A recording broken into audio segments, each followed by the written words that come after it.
जितने इस पावन प्रांगण में कथा सुन रहे, आप दिल से सुनो, हृदय से। ये भी मत देखो कि कहां बैठे हो, बस जहां मौका मिल जाए, जहां जगह मिल जाए।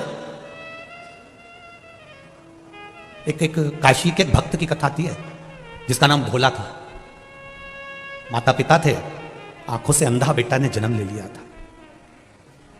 अब आंख से अंधा बेटा घर में जन्म ले लिया, एक ही लड़का, और वो भी आंख से अंधा।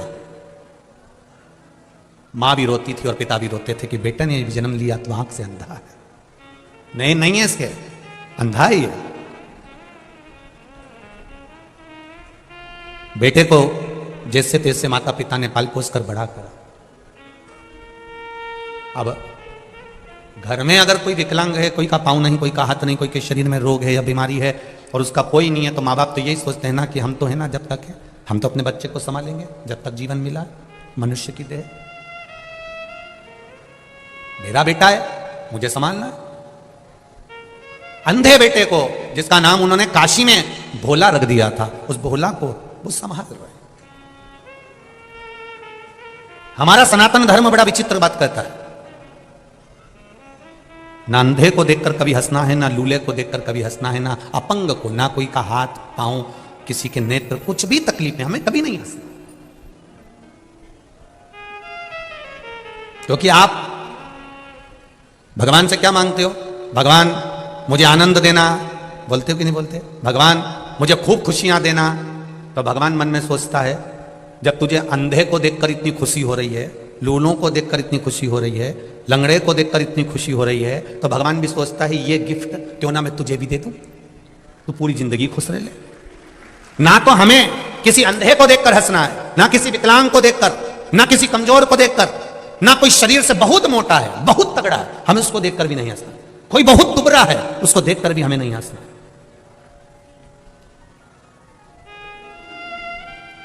और यदि हम उसको देखकर हंस रहे हैं, हम उसके ऊपर एक उंगली उठा रहे हैं, हम उसको देखकर थोड़ा ठिठोली कर रहे हैं, तो यह तैयारी रखना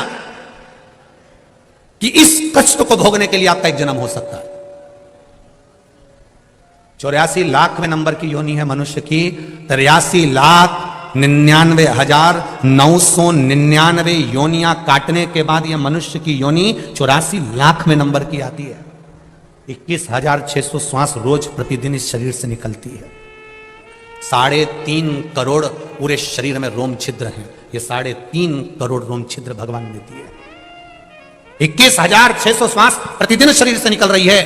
83,99,999 योनियां छोड़ने के बाद मनुष्य की देह मिलती है। और वह मानव की देह अगर हमने केवल निंदा में, बुराई में, चुगली में, गलत कार्य में निकाल दिया तो हमारा जीवन व्यर्थ है। तो उस जीवन का कोई महत्व नहीं है जो शिव जी ने दिया। करो भजन, घर से भी आओ, और किसी के पास में पैसा नहीं है, वो के मेरा मन बहुत करता है कथा में जाने का, पर इतनी दूर हो, मेरे पास ऑटो का किराया नहीं, भगवान ने मुझे दिया है, तू बैठ मेरे साथ में। हो सकता है ये 10 रुपए मेरे कहीं मेडिकल में लगने वाले होंगे, डॉक्टर में लगने वाले होंगे, तो 10 रुपए में तुझे ले जाकर कथा सुना दे। इससे बढ़कर सुख और क्या होगा? घर से खाली गाड़ी आ रही है, पड़ोसन से पूछ लो चल रही है कथा में, रिश्तेदारों से पूछ लो कथा में चल रहे हो, हम जा रहे हैं कानपुर में कथा सुनने, कल्याणपुर में कथा चल रही है, हम कथा को सुनने के लिए जा रहे हैं, कथा श्रवण करने जा रहे हैं, चित्त से आनंद से कथा को सुनना है, हमको यहाँ दिखावा नहीं करना है। आपके कानपुर में बहुत कथा होती है, कानपुर वासियों को मेरा नमन है, बहुत बड़े बड़े रूप में कथा होती है, उनको भी नमन है। पर यहाँ जो कथा हो रही है, यहाँ श्रोता नहीं बैठा हुआ है। ये जो समिति कथा करा रही है, यजमान कथा करा रहे हैं, या जितने भी लोग सेवा में लगे हुए हैं, उनसे एक ही निवेदन करूंगा, यहाँ कथा सुनने के लिए श्रोता नहीं बैठा है। यहाँ जितने भी आएंगे वो भोला आएगा और भोला का भगत आएगा, इसके सिवा कोई नहीं। जो शंकर का प्रिय है, जो शिव का प्रिय है, पहुंचने वाला, उसके सिवा कोई नहीं पहुंचने वाला। ये तो संबंधों की बात है। किसी के यहाँ शादी होती है, अभी शादी का सीजन चल रहा है, बोलो री जी सही है कि गलत है? खूब शादी का सीजन चल रहा है। किसी की बहन के यहाँ शादी, किसी के काका जी के शादी, किसी के मामा जी के शादी, किसी की बुआ जी के यहाँ शादी। तो जिसके रिश्तेदार के यहाँ शादी है तो रिश्तेदार को जाना पड़ेगा। जिसके जैसे संबंध होते हैं वो शादी में वैसा ही पहुंचता है। अब उनका संबंध वहां शादी में था तो वो शादी में चले गए, आपका संबंध महादेव से था इसलिए यहां आ गए। ये तो संबंधों की बात है। ये तो आपका संबंध कैसा है ये मालूम पड़ता है कि संबंध कहां नहीं बना है, कहां पहुंचे हो आप। भोला की आंख नहीं है, भोला आंखों से अंधा है। पर माता पिता ने विचार करा कि मेरा बेटा आंखों से विहीन है, इसके जीवन में हमें कुछ अच्छा कर देना चाहिए, इसके जीवन में हमें कुछ अच्छा करना है।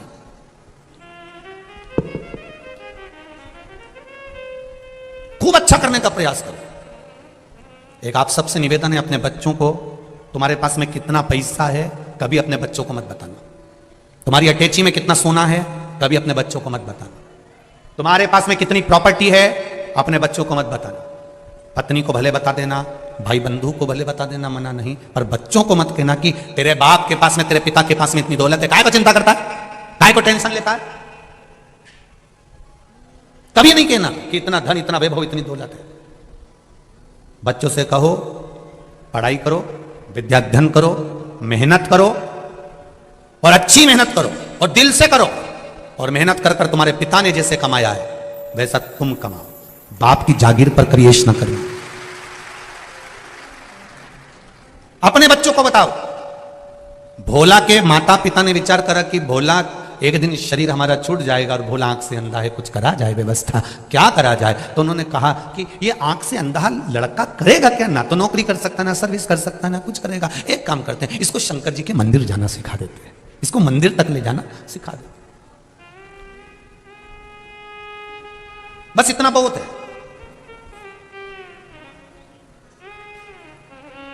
वो भोला के माता पिता ने अपने बच्चे को मंदिर तक जाना सिखाया।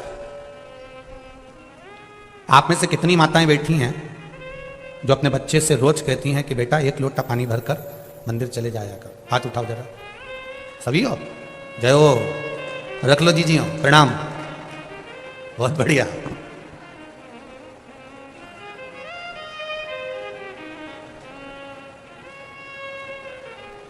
प्रणाम आपको, नमन।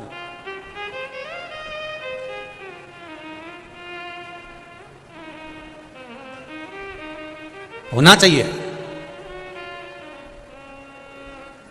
हम पहले भी कथा में कही और आज फिर कह रहे हैं, संसार में होने वाले क्राइम को, संसार में होने वाले जितने भी बुरे काम हैं, क्राइम हैं, इसको शासन कभी नहीं रोक सकता, इसको शासन कभी जिंदगी में नहीं रोक सकता। क्राइम को अगर रोक सकते हो तो आपके घर के संस्कार रोक सकते हैं। आप रोक सकते हो इसको। आप अपने बच्चों को अच्छा संस्कार दीजिए, क्राइम होना बंद हो जाएगा। प्रशासन कितना रोकेगा? सरकार कितना रोकेगी? आप अपने बच्चों को अच्छा संस्कार दो। बेटा कभी गलत कर्म मत करना, भगवान पर भरोसा रखना, कभी गलत काम की ओर अग्रणी मत होना। भोलेनाथ बैठा है, उसने मेरे दुख में साथ दिया है, तो विश्वास रखती हूं कि तेरी जिंदगी में कदम से कदम मिलाकर मेरा शंकर चलेगा। टेंशन मत लेना। अपने बच्चों में भगवान के प्रति, शिव के प्रति, उसके भीतर इतना बल प्रदान कर दो, इतना बल दे दो कि बच्चा कभी गलत करने की सोचे ही नहीं। कभी बच्चे, अपने घर के बच्चे कभी गलत मार्ग की ओर जाए ना।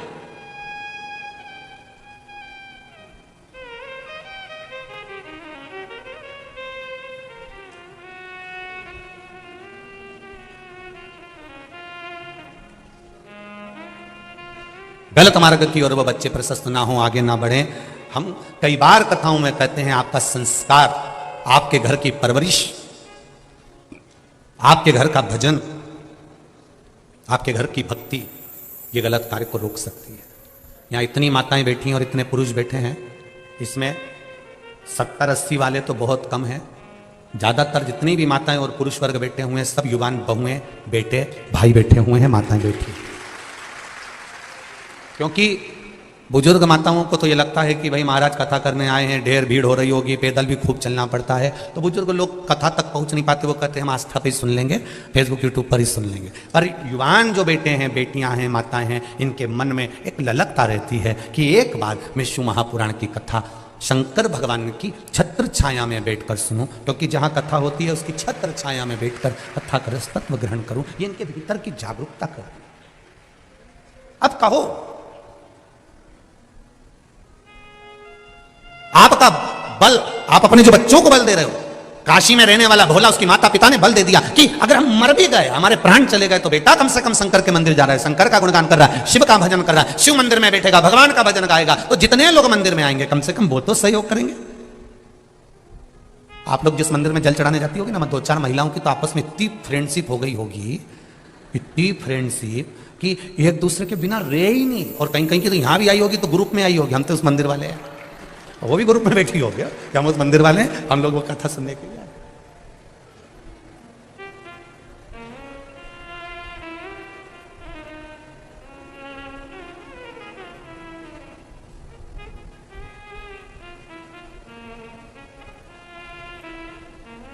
अब कम से कम मेरे बेटे को, शंकर भगवान के जितने मंदिर में आने वाले लोग हैं, वो मेरे पुत्र को देखेंगे, संभालेंगे। हमारे प्राण छूट भी गए तो हमारे बच्चे को कम से कम मंदिर में आने वाले देख लेंगे, संभाल लेंगे। ये जानकर माता पिता ने अपने पुत्र को शिव मंदिर ले जाना चालू कर दिया। बेटा बड़ा हो गया, मंदिर जाते रहे। एक दिन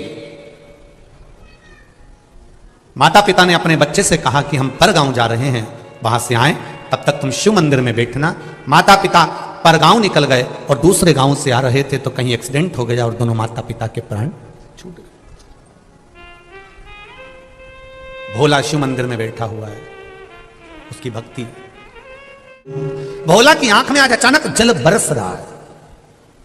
अचानक उसको नहीं मालूम कि मेरे माता पिता मर चुके, मेरे माता पिता चले गए, प्राण छूट गए, पर जल बरस रहा है। नेत्रों से जल बह रहा है, लगातार बह रहा है। एक भाई वहां रोज जल चढ़ाने आता था शिव जी के मंदिर में। उसने पूछ लिया, आज तेरा आंखों से जल बह रहा है, आंसू निकल रहे हैं, क्या बात है? भोला कहता है, मेरे माता पिता परगांव गए, अभी तक आए नहीं है। उनका इंतजार करते करते मैं सुबह से थक गया। चल मैं तुझे घर छोड़ देता हूं। जो रोज शिव जी के मंदिर में जल चढ़ाने आता था, उसने भोला का हाथ पकड़ लिया। जिसका कोई नहीं होता उसका भोलेनाथ होता है। कोई नहीं। ब्रह्मा जी तुमको उतना ही देंगे जितना भगवान विष्णु ने कहा होगा। भगवान विष्णु उतना ही देंगे जितना तुम्हारी किस्मत में, जम के बोलो जरा, लिखा होगा। पर भोलेनाथ उतना देंगे कितना, ना तो वो ब्रह्मा जी का लिखा हुआ देखते हैं, ना वो विष्णु जी का लिखा हुआ देखते हैं, ना वो भाग्य का लिखा हुआ देखते हैं। वो तो केवल इतना देखते हैं कि मेरे दरवाजे पर आया है और मुझे देना है, बस खत्म। उसे कोई मतलब नहीं, उसे कोई मतलब नहीं। आया वो भस्मासुर आकर खड़ा हो गया। और भस्मासुर कौन था? ये भस्मासुर कितना कितना भगवान शंकर का भक्त। वो भस्मासुर था कौन? शिव जी का भक्त। इतनी पूजन करता था शंकर जी की, इतनी पूजन करता, शंकर जी प्रसन्न हो गए। शंकर जी ने कहा, मांग तुझे क्या चाहिए? बस आपकी सेवा करना चाहता हूं। शंकर जी ने कहा, ठीक है, कर ले सेवा, मेरे को काम बता। कई कई बहुएं ऐसी होती हैं, नहीं नहीं आती हैं एकदम, तो कहती मम्मी मैं क्या काम करूं? और इतने दिन में मम्मी कह दे, बेटी जा लिट्टी चोखा बना ले, या मम्मी कह दे बेटा जा वो चिलड़ा बना ले। चीला, आटे में शक्कर गुड़ घोल के तवे के ऊपर, क्या बोलते हो, चीला ना? हाँ, तो चीला बना ले। अब वो बहू को पहली बार माने कहा, जा अब तू पूछ रही कि क्या करूं क्या करूं क्या करूं, तो चीला बना ले। अब नई बहू और चीला बना के बता दे, गारंटी है। आप भी बना कर देखना, हमने तो कई बार प्रैक्टिकल करा है, बनता ही नहीं। पहला चीला तो बिगड़ता ही है। उसको कितना ही घी डाल दो और उसके बाद वो घोल डाल के फैला दो, फैलाने के बाद उसको जो खोचा होता है ना, उससे ऊपर बनाओ तो ढेला हो जाए, ढेला।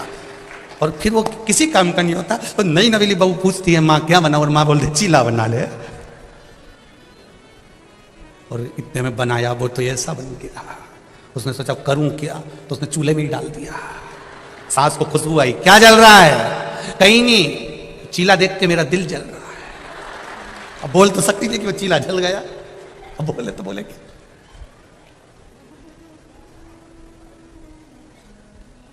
भस्मासुर शिवजी से पूछते हैं, आप बताओ मेरे लिए आज्ञा क्या है? शंकर भगवान, अगर आपको ऐसा लगता है कि आप इतनी बड़ी पूजा या इस तरह के उपाय नहीं कर सकते, तो अगर आपके घर में ही माँ पार्वती की कोई तस्वीर हो तो उन्हें आप भोग लगा दें। या तो आप शक्कर का लगा दें या फिर आप दूध का लगा दें और उसे दान कर दें। केवल इतना भी अगर आप कर लेंगे तो आपके सारे दुख और कष्ट समाप्त हो जाएंगे और हमेशा के लिए माँ पार्वती और भोलेनाथ का आशीर्वाद आप पर सदैव रहेगा। आज की इस वीडियो में इतना ही था। हम आपके लिए इसी तरह के और वीडियो बनाएंगे। अगर आप चाहते हैं कि हम इसी तरह के और वीडियो बनाएं तो आप कमेंट में हर हर महादेव अवश्य लिखें और इस वीडियो को लाइक करके ज़्यादा से ज़्यादा लोगों में शेयर अवश्य करें।